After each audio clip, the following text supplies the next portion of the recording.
ചുമയ്ക്കും കഫക്കെട്ടിനൊക്കെ പറ്റി നല്ലൊരു ഹോം റെമഡിയാണ് പറയാൻ പോണത്. 3 ചുവന്നുള്ളി, കുറച്ച് പനം കൽക്കണ്ടം, ഒരു പകുതി നാരങ്ങ, ഇത്രയാണ് വേണ്ടത്. പനം കൽക്കണ്ടത്തിന് പകരമായിട്ട് സാധാരണ കൽക്കണ്ടമോ തേനോ എടുക്കാവുന്നതാണ്.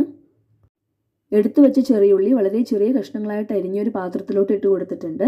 ഇനി നമ്മളെടുത്ത പനം കൽക്കണ്ടം ഒരു ഇടികല്ലിലോ മിക്സിയിലോ ഇട്ടൊന്ന് പൊടിച്ച് അതും ചേർത്ത് കൊടുത്തിട്ടുണ്ട്. ഇനി ഒരു അരമുറി നാരങ്ങയുടെ നീരും ചേർത്ത് കൊടുത്തിട്ടുണ്ട്. എന്നിട്ട് കൈ വെച്ച് നന്നായിട്ടൊന്ന് ഞെരടി തിരുമ്മിയെടുക്കണം.